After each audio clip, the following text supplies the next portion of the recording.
அதே போல் உலக விஷயம் கேட்குற நேரத்தில் எப்படி கேட்பாங்க? சாதாரணம், எனக்கு வந்து பெரிய அளவில் இல்லை. இந்த மாதிரி இறைவனுக்கு சான்ஸ் கொடுத்தேனது இது மாதிரி நீ அதாவது அந்த சொர்க்கத்தில் எனக்கு ஒரு ஓரத்தை தா, சொர்க்கத்திலே எனக்கு ஓரத்தை தா. நம்ம சொர்க்கத்துக்கு கொஞ்சம் போக சந்தர்ப்பம் கிடைத்தாலுமே என்னது போதுமானது, அல்ஹம்துலில்லாஹ். அந்த மாதிரி இப்படியெல்லாம் நம்ம அல்லாஹ்ட்ட துஆ கேட்கக்கூடாது. அல்லாஹ்விடத்தில் கேட்டால் என்ன கேட்கணும்? ரசூல் ஸல்லல்லாஹு அலைஹி வஸல்லம் சொன்னாங்க, உறுதியாக கேளுங்கள். ஃபஇன்னஹு லா முஸ்தக்ரிஹ லஹு, இறைவனை நிர்பந்திப்பதற்கு யாரும் இல்லை, இறைவனுக்கு எந்த நிர்பந்தமும் இல்லை. அதனால் முதல் அம்சம் துஆ ஒரு வணக்கம் என்பதை ஞாபகம் வைத்துக் கொள்ளணும். இரண்டாவது அம்சம், நம்ம மாற வேண்டிய துஆவில் நம்ம ஏற்படுத்த வேண்டிய மாற்றங்கள், அதான் நம்முடைய துஆவை அங்கீகரிக்க செய்யும் என்பதை புரிஞ்சு கொள்ளணும். முதல் அம்சம் துஆ ஒரு வணக்கம் அப்படி என்பதை நம்ம என்ன செய்யணும்? மனதிலே பதிய வைத்துக் கொள்ள வேண்டும். இரண்டாவது, இறைவனிடத்திலே பிரார்த்தித்தால் சாய்ஸ் பண்ணியெல்லாம் என்ன செய்யக்கூடாது? இறைவனிடத்திலே பிரார்த்தனை செய்யக்கூடாது.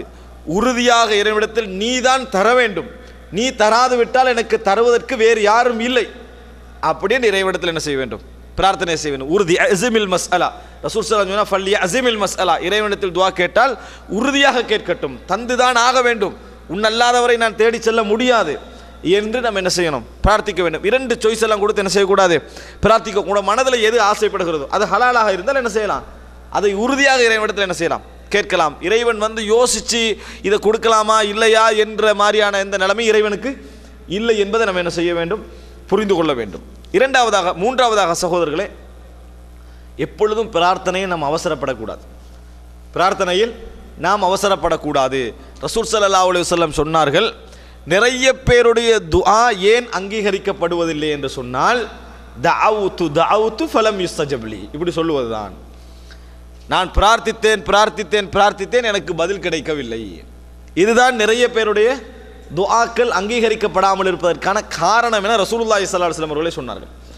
தஅவுது ஃபலம் யுஸ்தஜப்லி, நம்ம சொல்லுவதில்லை, ஆனால் உள்ளத்தில் என்ன செய்யுது? இருக்குது. நம்ம வாயால் சொல்கிறது இல்லை, யாராவது இப்படி கொஞ்சம் இழுத்து கேட்டாங்கன்னா சொல்லிடுவோம். ஆனால் ஆள் மனதில் என்ன இருக்குது? எத்தனையோ முறை கேட்டால் சொன்னால் குஃபுராகிருமோன்றதுக்காக சொல்லாமல் இருக்கிறது. ஆனால் உள்மனதில் என்ன செய்யுது? எத்தனையோ முறை கேட்டோம், ஒன்றும் நடக்கலை. இந்த மாதிரியான பதிவு தான் உங்களுடைய துஆக்கள் அங்கீகரிக்கப்படாமல் இருப்பதற்கான காரணம் என்று ரசூல் ஸல்லல்லாஹு அலைஹி வஸல்லம் சொல்கிறார்கள். அப்போ துஆவில் என்ன செய்யக்கூடாது? அவசரப்படக்கூடாது. நம்ம கேட்டுக்கொண்டே இருக்க வேண்டும், உறுதியாக கேட்க வேண்டும். காரணம் இன்னொன்று நினைங்க, நம்ம அங்கீகரிக்கப்படுற மாதிரி நம்மளுக்கு விளங்கலையா, நம்ம என்ன செய்கிறோம்? இபாதத்து செய்கிறோம். எப்படி தொழுகிறோமோ, தொழுகிறத்தில் உலகலாமை எதிர்பார்க்கவில்லையோ, அதே மாதிரி என்ன செய்யுங்க? துஆவும் ஒரு இபாதத்து. நம்ம கேட்டது கிடைக்காது என்று நம்ம நினைத்தாலும் என்ன நினைக்கணும்? நான் ஒரு இபாதத்து செய்கிறேன் அப்படி என்ற உணர்வோடு என்ன செய்யுங்க? அவசரப்படாமல் துஆக்களில் நம்ம என்ன செய்ய வேண்டும்? உறுதியாக இருக்க வேண்டும். நான்காவது அம்சம் என்ன? நம்ம துஆ கேட்கிற நேரத்தில் சிறியதோ பெரியதோ எல்லா விஷயங்களும் இறைவனிடத்தில் என்ன செய்யணும்? கேட்க வேண்டும். ஆனால் நம்ம அப்படி என்ன செய்யறது இல்லை, துஆ கேட்பதே இல்லை. நம்ம பெரும்பாலும் எதை கேட்போம்? ஆக பெரியதையும் கேட்க மாட்டோம், மிகவும் சிறியதையும் கேட்க மாட்டோம். ஒரு மீடியமான விஷயங்கள் தான் என்ன செய்யறது? துஆ கேட்கறது. செருப்பு வார இருந்து நம்ம துஆ கேட்டிருப்போமா? யா அல்லாஹ், செருப்பு வார இருந்து விட்டது, எனக்கு என்னது இதை வந்து சரிப்படுத்தி கொள்ளக்கூடிய அளவில் எனக்கு என்ன செய், ஆற்றலை தா அப்படின்னு கேட்டிருப்போமா? செருப்புக்கெல்லாம் போய் அல்லாட்ட கேட்குறதா? இதான் நம்ம நினைவு. செருப்புக்கெல்லாம் போய் அல்லாவிடத்தில் கேட்பதா? சின்ன ஒரு பட்டன் போயிட்டுன்னு வைங்க, என்ன செய்வோம்? யாழ் இதை சரிப்படுத்தி கொள்கிற அளவுக்கு எனக்கு ஒரு சந்தர்ப்பத்தையும் ஆற்றலை தான் நம்ம கேட்க மாட்டோம். இதுக்கெல்லாம் போய் அல்லாட்ட கேட்குறது, இதுக்கெல்லாம் போய் பொஸ்ஸை அலட்டுறதான்ற மாதிரி, முதலாளியை போய் இதுக்கெல்லாம் கஷ்டப்படுத்துறதான்ற மாதிரி அல்லாவிட்ட என்ன செய்கிறோம்? சின்ன சின்ன சின்ன விஷயங்கள்ல எல்லாம் நம்ம என்ன செய்யறதில்லை? இறைவனிடத்தில் கேட்பதில்லை, பெரியதும் கேட்பதில்லை. நம்மள யாராவது யா அல்லாஹ் எனக்கு ஒரு பெரிய ஒரு வாகனத்தை தா அல்லது ஒரு விமானத்தை தா துஆ கேட்டவங்க வைக்கிறோமா? விமானமெல்லாம் நம்மளோட வருமானத்துக்கு என்ன செய்யாது? சரி வராது. அதனால் அல்லாஹ் நம்மளுக்கு என்ன செய்ய மாட்டான்?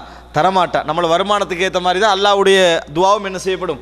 அங்கீகரிக்கப்படும். அதான் நமது சிந்தனை. நம்ம எது துஆ கேட்போம்? உதாரணத்துக்கு சொல்வதாக இருந்தால், ஒரு வீடு வாங்குறதுக்கு இங்கே நீங்கள் உழைக்கிறீங்க, 1 லட்சம் ஒரு வீட்டுக்கு போகணும்னு வைங்க, 15 லட்சம் வந்து உங்களோட கையில் இருக்குது, 5 லட்சத்துக்கு துஆ கேட்போம். யா அல்லாஹ் ஒரு மாதிரியாக 15 அரேஞ்ச் பண்ணிட்டேன், மற்ற 5க்கு நீ தான் உதவி செய்யணும். அப்போ ஆரம்ப 15க்கு யார் செஞ்சது? அதுவும் அல்லாஹ் தான். ஆனால் இவர் என்ன நினைக்கிறாரு? இந்த 15 நான் முயற்சி எடுத்தது, இன்னொரு 5க்கு யார்கிட்ட? அல்லாட்ட கேட்குறாரு. 15 ஒரு மாதிரியாக என்ன செஞ்சுட்டேன், யா அல்லாஹ் எப்படியோ அரேஞ்ச் பண்ணிட்டேன், நீ அடுத்த 5க்கு நீ தான் என்ன செய்ய வேண்டும்? உதவி செய்ய வேண்டும். அப்போ அல்லாஹ்வுக்கே நம்ம என்ன செய்யறோம் தெரியுமா? ஒரு ஹெல்ப் பண்ணி தான் துஆ கேட்குறோம்.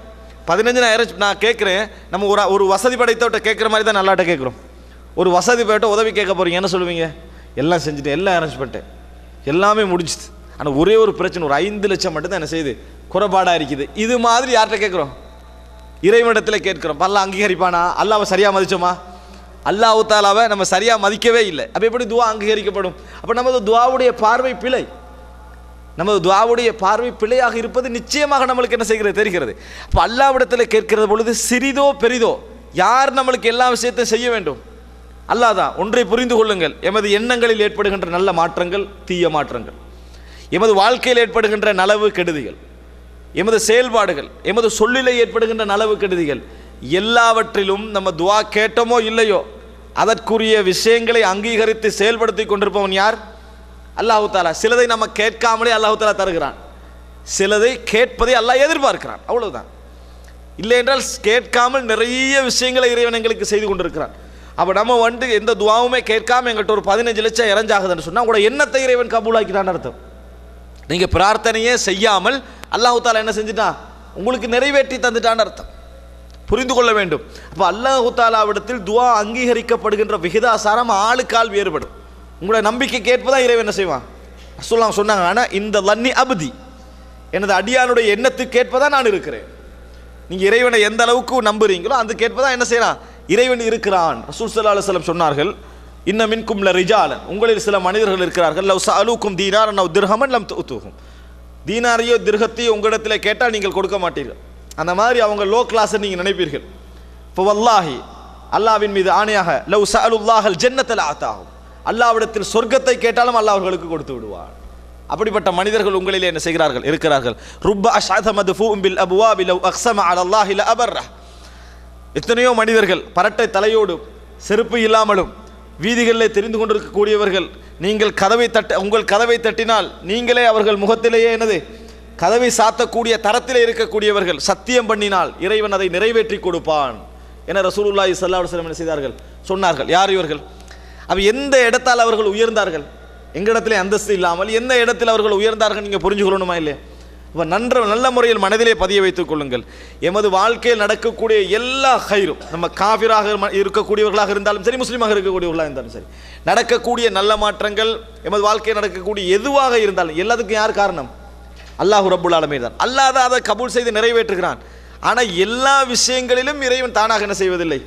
நிறைவேற்றி தருவதில்லை. சில இதில் துவா கேட்கணும்னு எதிர்பார்க்குறான். துவா கேட்காமலும் நலவுகள் என்ன செய்யும்? நடந்து கொண்டே இருக்கும்.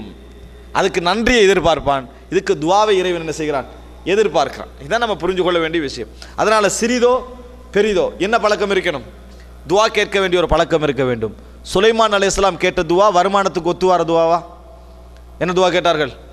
ரப்பி ஹப்லி முல்கன் லா யம்பகி லி அஹதின் மின் பஅதி, இதுக்கு பின்னால் எவருக்குமே கிடைக்காத ஒரு ஆட்சியை எனக்கு தா. அப்படின்னா என்ன? அது வருமானத்துக்கு ஏற்ற துவாவா? இல்லை. நம்மளோட துவாவில் எதுக்கு ஏற்ற துவா? வருமானத்துக்கு ஏற்ற துவா, அல்லது தொழிலுக்கு ஏற்ற வருமானத்தை கேட்குற துவா. இப்போ 2500 2800க்காக துவா கேட்போம், அவ்வளோதான். 5000க்காக என்ன செய்ய மாட்டோம்?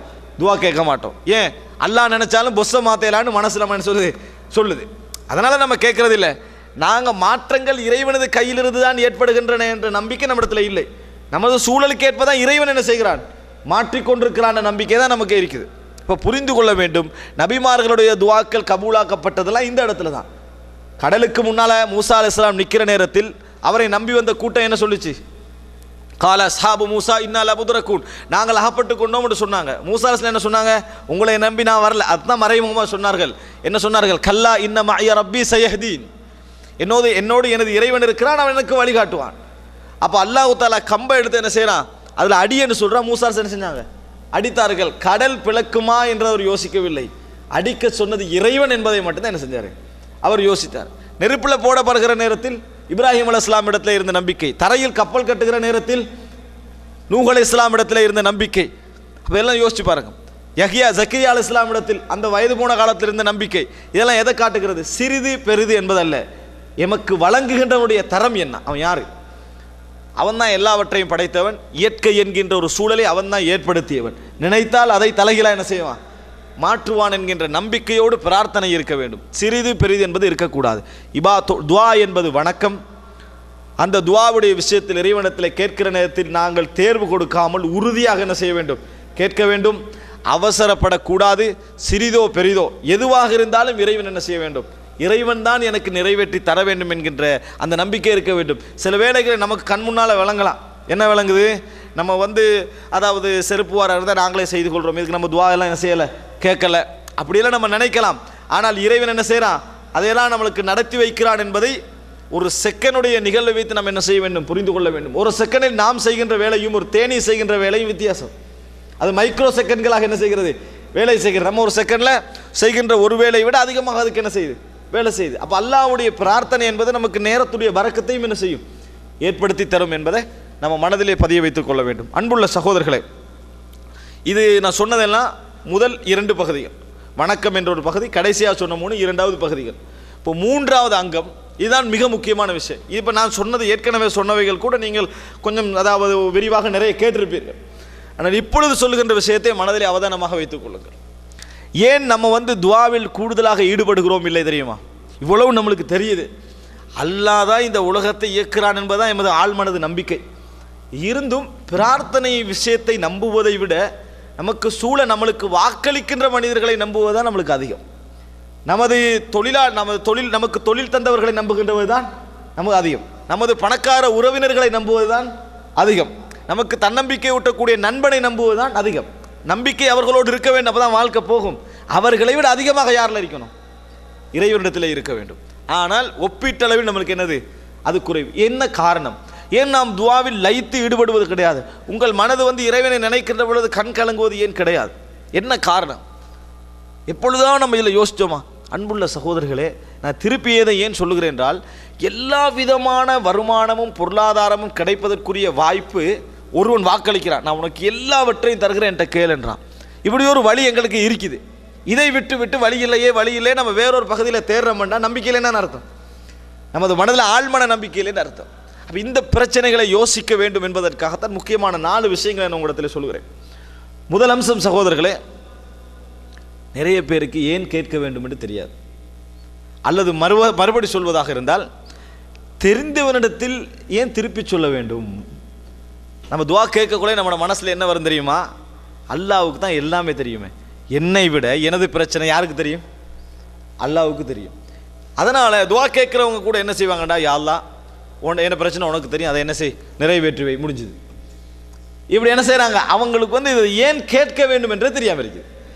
ஏன் நாம் பிரார்த்திக்கிறோம் என்பது தெரியாமல் இருக்கிறது. சூஃபியாக்களுடைய ஒரு கவிதை வரிகளில் ஒன்றுதான், ஹஸ்பி மின் சுஆலி இல்முஹு பிஹாலி. என்னை பற்றி இறைவன் முழுமையாக அறிந்திருப்பது நான் அவனிடத்தில் கேட்பதற்கு போதுமானது. அப்படின்னு என்ன, கேட்க தேவையான அவசியம் இல்லை. அவன் என்னை பற்றி விளங்கி வச்சுக்கிறான். அதனால் துவாவை என்ன செய்ய வேண்டிய அவசியம் இல்லை, கேட்க வேண்டிய அவசியம் இல்லை. அப்படியே என்ன செய்கிறாங்க சூஃபியாக்கள்? ஒரு வசனம் சொல்வதை பார்க்கிறோம். அப்போ ஒன்றை புரிந்து கொள்ளுங்கள் சகோதரர்களே, பிரார்த்தனை ஏன் பிரார்த்திக்க வேண்டும்? நம்மளுக்கு ஒரு விஷயம்தான், இறைவனுக்கு எல்லாமே தெரியுமே. நீங்கள் ஒரு பிரச்சனைக்காக இறைவனுக்கு முன்னால் 2 ரக்காத் தொழுதுவோ என்ன செய்றீங்க, கையேந்துறீங்க. அப்போ இறைவனுக்கு எல்லா பிரச்சனையும் தெரியுமா இல்லையா? ஏன் சொல்ல வேண்டும் அப்படின்னு நினைக்கிறார்கள். ஏன் சொல்ல வேண்டும் நினைக்கிறார்கள். இதுதான் நிறைய பேர் வந்து அந்த துவா விஷயத்தில் ஈடுபடாமல் இருப்பதற்கான அல்லது கொஞ்சமாக ஈடுபட்டு விட்டு போவதற்கான காரணம். அன்புள்ள சகோதரர்களே, இறைவன் பிரார்த்தியுங்கள் என்று சொல்கிறான் என்றால் ஏன் சொல்கிறான் தெரியுமா? உங்களது பிரச்சனை உங்களை விட இறைவனுக்கு தெரியும். உங்களை விட நீங்கள் எப்படி அதற்கு வீரியம் கொடுத்திருக்கிறீர்களோ அந்த வீரியம் சரியானதா? ஏன்னா ஒவ்வொருவரும் சின்ன பிரச்சனைக்கு பெரிய வீரியம் கொடுப்பான், பெரிய பிரச்சனைக்கு சின்ன வீரியம் கொடுப்பார், அந்த பவர். ஆனால் இறைவனுக்கு தெரியும் அதனுடைய அளவு என்ன. நீங்கள் என்ன எதற்காக வேண்டி நிற்கிறீர்கள், நீங்கள் ஒரு தீர்வை இறைவன் சொல்லுவீங்க, அதை விட பொருத்தமான தீர்வு என்ன என்பது யாருக்கு தெரியும்? இறைவனுக்கு தெரியும். அப்படி இருந்து இறைவன் துவா கேளுங்க என்று சொல்றான். ஏன் தெரியுமா? கேட்கணும் என்பதில் தான் நீங்கள் அடிமை என்பதை நிரூபிக்கிறீர்கள். கேட்பதில் தான் நீங்கள் அடிமை. கேட்காவிட்டால் நீங்கள் அடிமை அல்ல. வாய்மொழிந்து சொன்னால்தான் நீங்கள் அடிமை. உங்களோட பிரச்சனை தெரிந்திருந்தாலும் நீங்கள் சொன்னால்தான் நீங்கள் இறைவனிடத்தில் அடிமை என்பதை சொல்கிறீர்கள். இறைவன் அதை அடியார்களிடம் என்று எதிர்பார்க்கிறான். நீ அடிமை இடத்தை நிரூபி, என்னிடத்து நான் உன்னை வணங்குகிறேன் என்பதை நிரூபி. சாதாரணமாக உங்களோட உதாரணமே சொல்கிறேனே, நம்ம வந்து வெளிநாட்டில் உழைக்கிறோம் என்பதற்காக என்ன செய்வாங்க, பெரிய அளவில் உழைக்கிறாங்கன்னு நம்பி மக்கள் என்ன செய்வார்கள், நாட்டுக்கு போனால் உதவி கேட்டு வருவார்கள். அப்போ உங்களோட உறவினர் உங்களிடத்தில் உதவி கேட்டு வராருன்னு வைங்களேன், அவங்களுக்கு தெரியும் இந்த பிரச்சனைக்கு தான் வாராரு, வளமையாக இதுக்கு தான் வருவாருன்னு உங்களுக்கு தெரியுது. ஒரு பிரச்சனைக்காக உங்களோட வீட்டுக்கு வராரு, வந்து இருக்கிறாரு. நீங்கள் வந்து டீ வைக்கிறீங்க, பேசுகிறீங்க, சுகம் விசாரிக்கிறீங்க, எல்லாம் செய்கிறீங்க. அவரும் சிரிச்சுட்டு ஒரு 10 நிமிடம் இருக்கிறார் வெயிட் பண்ணி. நீங்களும் 10 நிமிடம் வெயிட் பண்ணி இருக்கிறீங்க. அப்போ போயிட்டு வரவான்னு கேட்குறாரு. போயிட்டு வாங்கன்றீங்க. போயிட்டார். அவர் போய் வெளியே சொல்கிறாரு, எப்படி நான் எதுக்கு வந்தேன்னு அவருக்கு தெரியுது, ஆனாலும் என்ன செய்கிறாரு, செய்யலையே. நீங்கள் என்ன சொல்லுவீங்க? அவனுக்கு கொடுக்கவும் வேணும், வாயை திறந்து என்ன செய்யலாது, கேட்கவும் இயலாது, திமிரு. சொன்னா என்ன, நான் கொடுக்காம வைக்க போகிறேன் அப்படின்னு நம்ம சொல்லுவோம். அற்பமான மனிதனுக்குள்ள பெருமை பார்த்தீங்களா?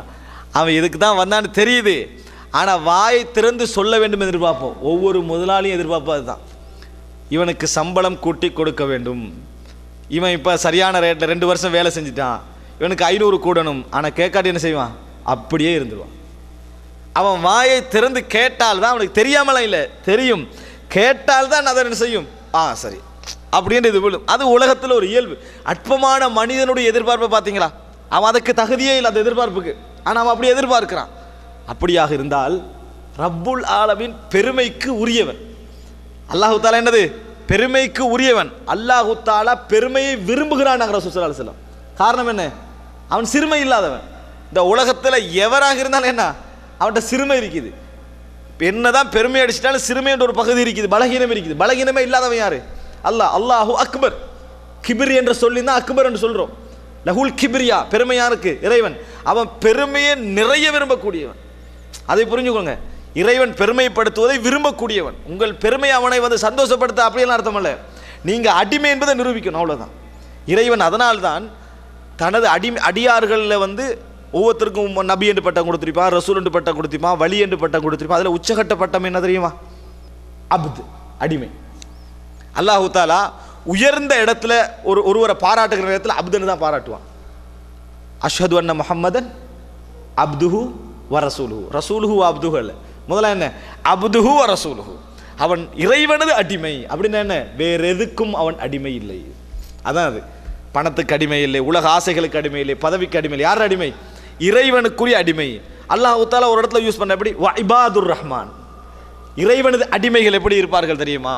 இறைவனது அடிமைகள் எப்படி இருப்பார்கள் தெரியுமா? அதே போல சுப்ஹானல்லதி அஸ்ரா பி அப்திஹி லைலம் மினல் மஸ்ஜிதில் ஹராம்.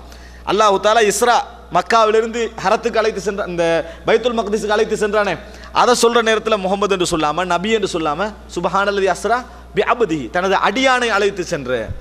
திக்ரு ரஹ்மத்தி ரப்பிக அப்தஹு ஜக்கரியா, தனது அடிமை ஜக்கரியாவுக்கு அல்லாஹ் தஆலா செய்த ரஹ்மத்தை ஞாபகப்படுத்துதல். அப்து எங்க யூஸ் பண்றா? உயர்ந்த கட்டை இறக்கமானதுக்கு. அதனால புரிஞ்சுக்கங்க, இறைவனுக்கு மிக விருப்பமானது நீங்கள் அடிமையாகுவது. நீங்கள் எந்த அளவுக்கு இறைவனிடத்தில் சொல்கிறீர்களோ அந்த அளவுக்கு அடிமை என்று அர்த்தம். எந்த அளவுக்கு சொல்கிறீர்களோ அந்த அளவுக்கு அருகே அர்த்தம். நம்ம கூட ஒருவர்கிட்ட உதவி கேட்குற இடத்துல என்ன செய்வோம், ஒரு நிமிடம் தான் சொல்லுவோம், கூட சொல்ல விரும்ப மாட்டோம். மனசு என்ன செய்யாது, விடாது, நம்ம அடிமையா அவனுக்கு அப்படின்னு நினைப்போம். இதை இறைவன்ட்ட என்ன செய்யக்கூடாது, செய்யக்கூடாது. இறைவன்ட்ட அடிமை சொல்லிக்கண்டே இருங்க, நான் அடிமையா அல்லாஹ். ஆனால் பணக்காரனுக்கும் வசதி படைத்தவனுக்கு உள்ள அளவுகோல் இல்லை இறைவனுக்கு. அவன்கிட்ட நீங்கள் அடிமை. அதனால கெஞ்சுங்க. இறைவனுக்கு முன்னால் நீங்கள் துல் கீழ்ப்படிய போகணும். அதாவது ஒன்று, அது கௌரவமே உங்களுக்கு இல்லை அப்படின்னு நினைக்கணும். தமிழ் வார்த்தை நீ தமிழில் சொல்ல போறீங்களா, துவா கேட்க போறீங்களா, அதெல்லாம் வந்து ஒழுங்காக வரணுன்றதே இல்லை. நீங்கள் எப்படியெல்லாம் உங்களோட மனசு சொல்லுதோ அப்படியெல்லாம் கேளுங்க. மொழியெல்லாம் சரியாக இருக்கணும், இலக்கணம் சரியாக இருக்கணும். துவா கேட்கலாம் நிறைய பேர் அப்படி கேட்கணும். அப்படியெல்லாம் இல்லை, மனம் விட்டு என்ன செய்யுங்க, சொல்லுங்க. அப்போ இறைவன் சொல்லுவதை எதிர்பார்க்கிறான். அதனால தான் துவா கேட்குறோம். முதலாக புரிஞ்சுதா? எதற்காக பிரார்த்திக்கிறோம்? அவன் சொல்லணும்னு எதிர்பார்க்கிறான். நம்ம வெளிப்படையாக பேசணும்னு எதிர்பார்க்கிறான். நீ அடிமையிடத்தை நிரூபிக்கணும்னு எதிர்பார்க்கிறான். அதனால துவா கேட்கல. இப்போ மனம் திறந்த நிலையில் துவா கேளுங்க. சொல்லுவதை இறைவன் எதிர்பார்க்கிறான். நீங்கள் புரிஞ்சுக்கணுங்கன்னு சொன்னால் முறைப்படுங்கள். இறைவனிடத்தில் முறைப்படுங்கள் என்பதை என்ன செய்யணும், புரிந்து கொள்ள வேண்டும். இறைவன் என்னை இப்போ தெரிந்திருக்கிறான், அதை நீங்கள் சொல்லுங்க. சொல்லிவிட்ட பின்னால் ரசூலுல்லாஹ் என்ன செய்வான் தெரியுமா? இதை விட நீ அறிந்திருக்கிறான்னு சொல்லுவாங்க. அல்லாஹும்ம ஃபிர் லி மா கத்தம்து வ மா அഖர்து வ மா அஸ்ரர்து வ மா அலன்து வ மா அன்த அஅலமு பிஹி மின்னி.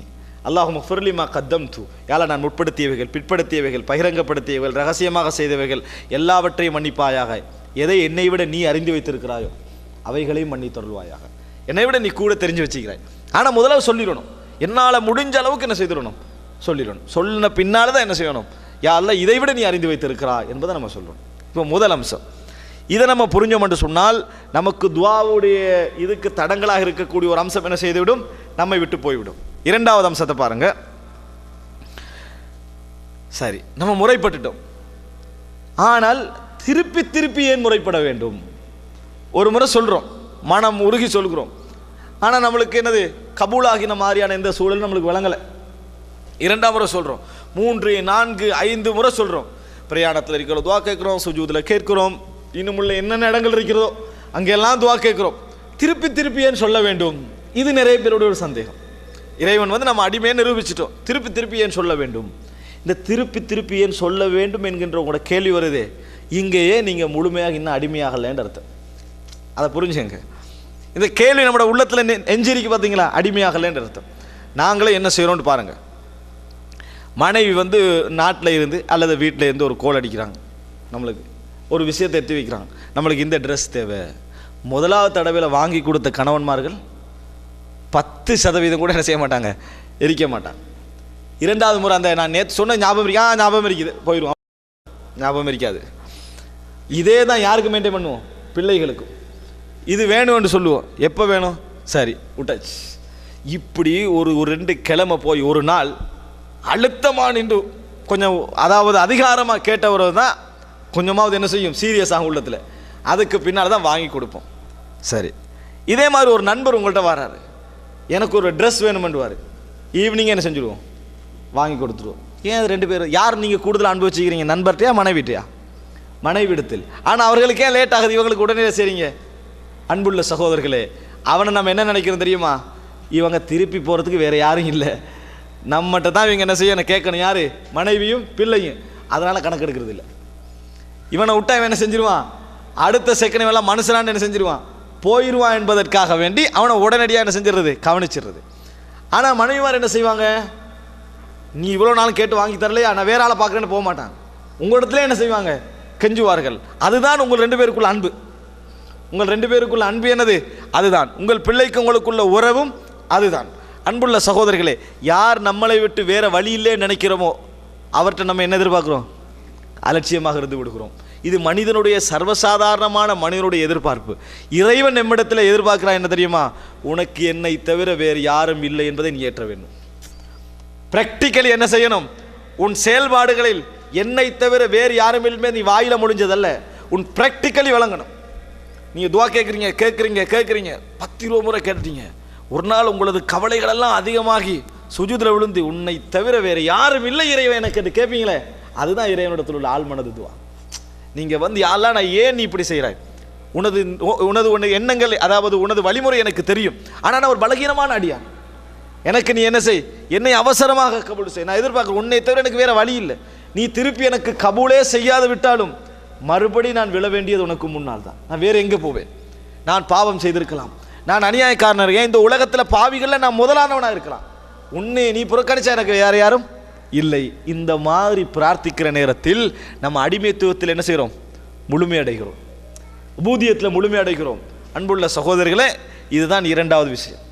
திருப்பி திருப்பி ஏன் கேட்க வேண்டும் என்பதுக்கு அதனால தான் ரசூலுல்லாஹ் என்ன சொன்னாங்க, தஅவுது ஃபலம் யுஸ்தஜப்லி, கேட்டேன் பதில் அளிக்கப்படவில்லை என்று சொல்ல வேண்டாம். நீங்கள் அடிமைத்துவத்தில் முழு பூர்ணமடைங்க. இறைவனை தவிர எனக்கு வேறு வழி இல்லை, எப்பொழுதும் அதிருப்தியான வார்த்தைகளை என்ன செய்ய வேண்டாம், பேசவே வேண்டாம். அவனை தவிர உங்களுக்கு வேறு வழி இல்லைன்னு மனதில் நினைக்கணும், அதுதான் உங்களுக்கு சிறந்த வழி. அன்புள்ள சகோதரர்களே, இது இரண்டாவது அம்சம். மூன்றாவது என்னவென்று சொன்னால், நமது நம்பிக்கையை குறைக்கிறதுக்கு இன்னொரு காரணம் இருக்குது, தவறாக வழங்கப்பட்டு வருகின்ற ஒரு விளக்கம். அது என்ன, துவா கேட்டால் அங்கீகரிக்கப்படும், அதில் சந்தேகமே இல்லை. இது எல்லா உரைகளும் நீங்கள் கேட்பீங்க. ஆனால் எவ்வாறு அங்கீகரிக்கப்படும், அதுக்கு எத்தனை முறை இருக்குது, எத்தனை முறை, 3 முறை சொல்லுவார்கள். இந்த 3 முறையை சொல்கிறதுல தான் நம்மளோட நம்பிக்கை என்ன செஞ்சிருது, நிறைய பேருக்கு இல்லாமல் போயிடும். சொல்கிற முறையில் முதலாவது கேட்டது கிடைக்கும், இரண்டாவது கேட்டதுக்கு பதிலாக ஒரு தீங்கை அல்லாஹ் தஆலா என்ன செஞ்சிருவான், இல்லாமல் ஆக்கிடுவான், அல்லது மறுமை நாளில் என்ன செய்யும், கிடைக்கும். எப்பயும் மனிதனுக்கு 3 அவகாசம் கொடுத்தீங்கன்னா எதை எதிர்பார்ப்பான் தெரியுமா, ஏது தூரமோ அதைத்தான் மனிதன் எதிர்பார்ப்பான். எனக்கு ஒரு கடன் தாங்க, நான் நாளைக்கு அல்லது அடுத்த மாதம் தந்துடுறேன். நீங்கள் என்ன முடிவு எடுத்துருவீங்க, நாளைக்கு கிடைக்காது, நாளைக்கு கிடைக்காது, அதான் எல்லாருடைய முடிவு, அடுத்த மாதம் தான் அப்படி என்ன செஞ்சிடும், நம்ம முடிவு எடுத்துருவோம். அது மனிதனுடைய இயல்பான விஷயம். நீங்கள் 2 மணிக்கு வாங்க, சில வேளை நான் இருப்பேன், எதுக்கு நீங்கள் ஃபோன் பண்ணிடுங்க, அப்பவே இருக்க மாட்டான், அப்படி தானே. இன்றைக்கு எந்த அளவுக்கு ஆகிட்டு, இன்ஷா அல்லாஹ் வருவேன், உறுதியாக சொல்லுங்கன்றாங்க. இன்ஷா அல்லாஹ் வருவேன் ஒரு ஆள் சொல்றாரு, உடனே என்ன பதில்? உறுதியா சொல்லுங்க. அப்படின்னா இன்ஷா அல்லாஹ் என்ன உறுதி இல்லை. மனிதன் என்ன அந்த மனிதன்ட்ட வந்து எதுவாக இருந்தாலும் சின்ன ஒரு அவநம்பிக்கை வச்சிங்கன்னு வைங்க, அவன் அதுதான்.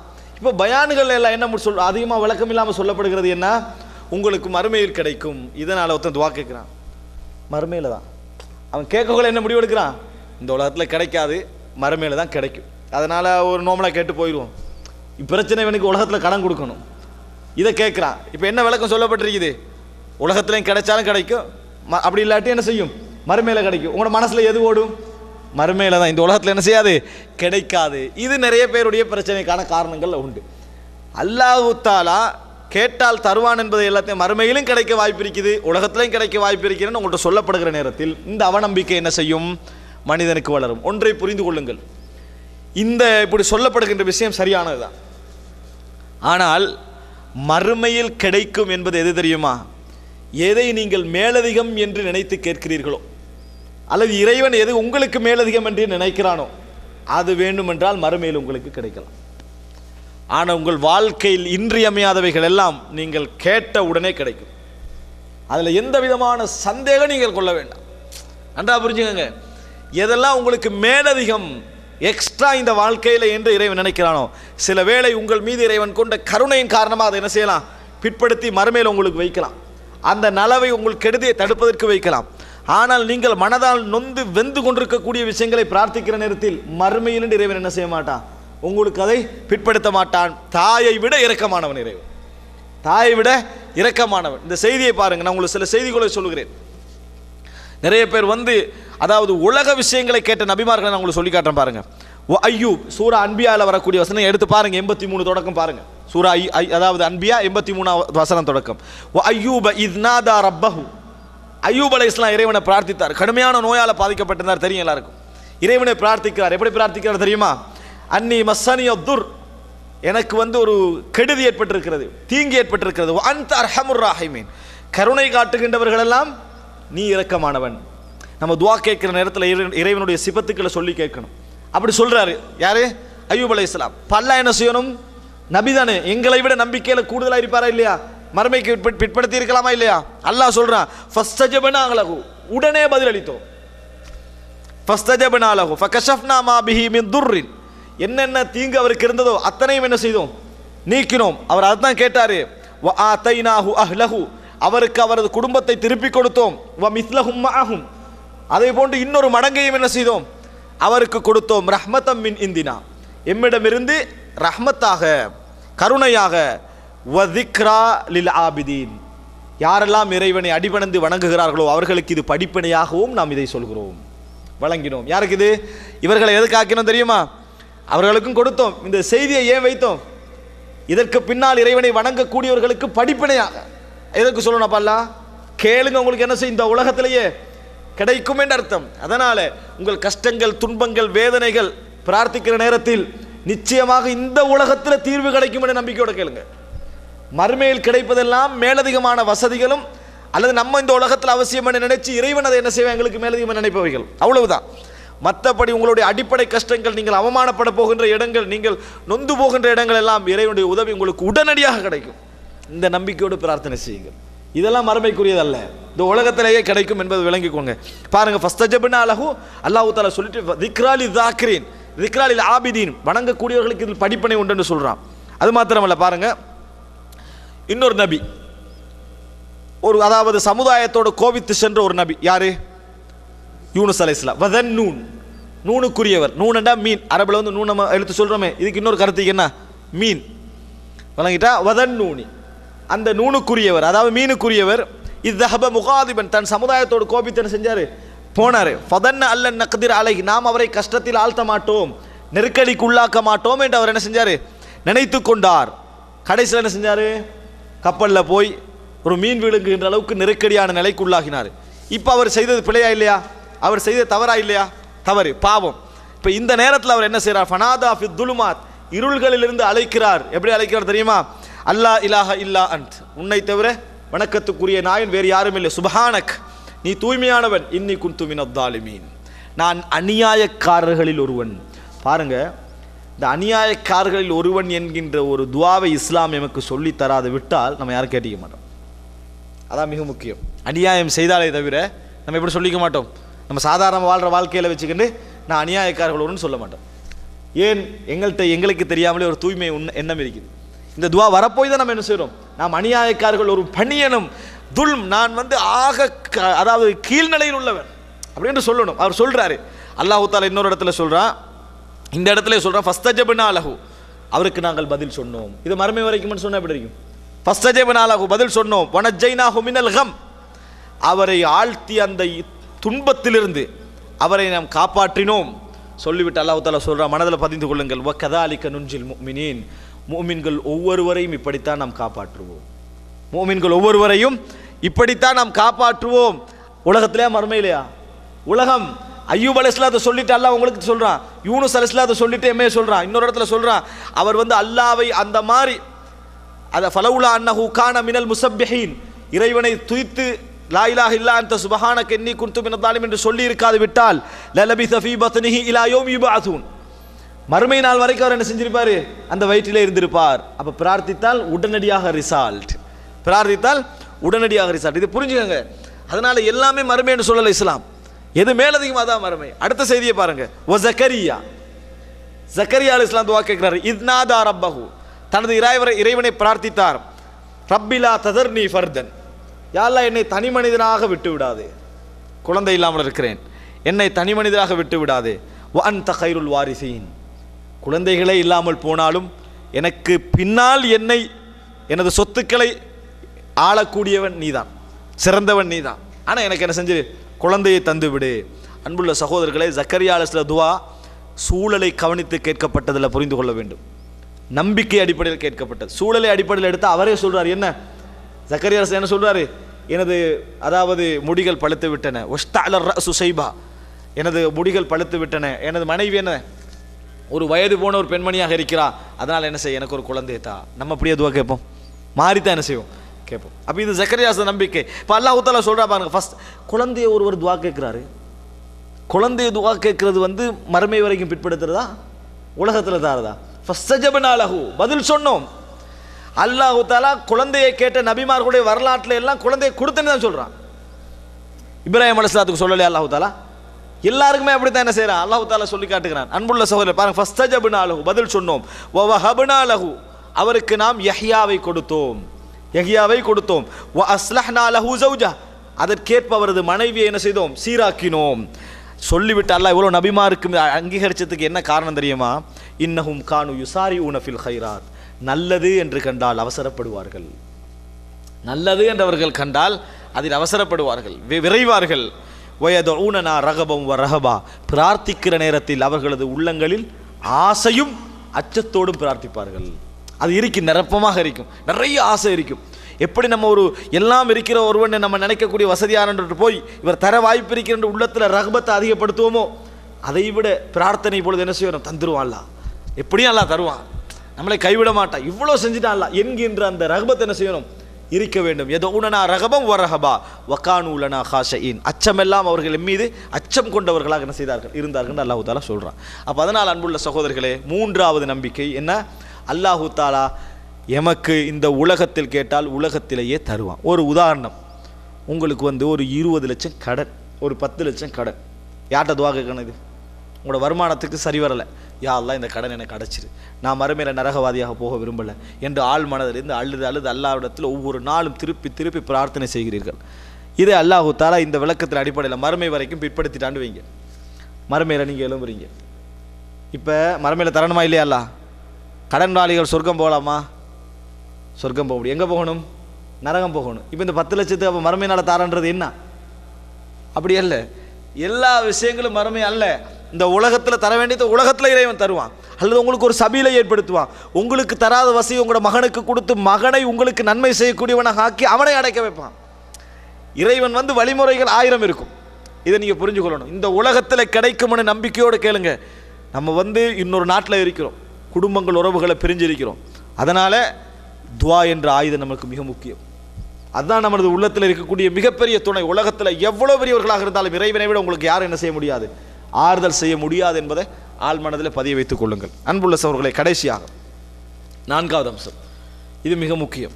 துஆ அங்கீகரிக்கப்படும். இதில் எந்த மூமினுக்கும் சந்தேகம் இருக்கக்கூடாது.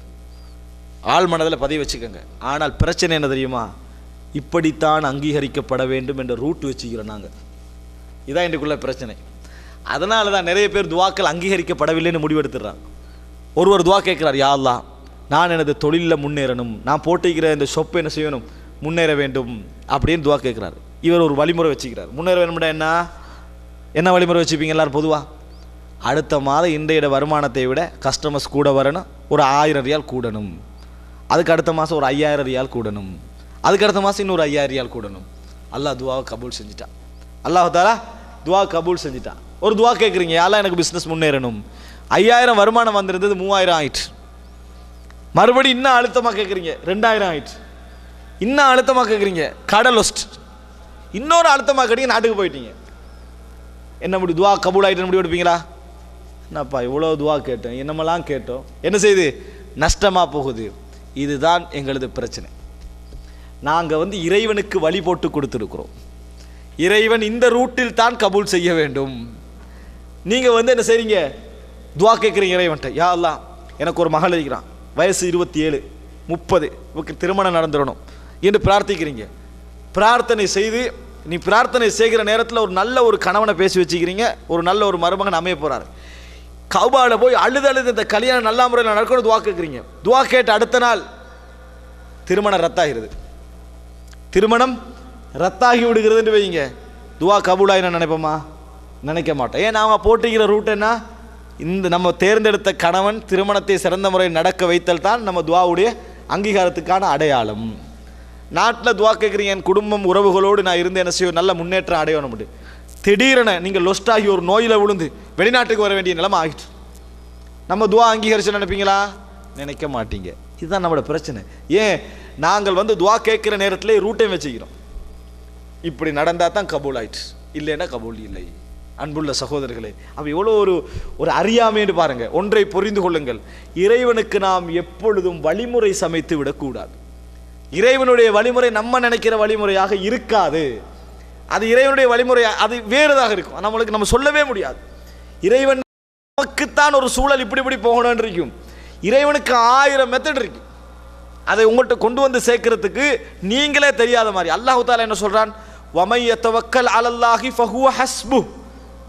யார் இறைவன் மீது தவக்குல் வைக்கிறாரோ அவனுக்கு அவனே போதுமானவன்.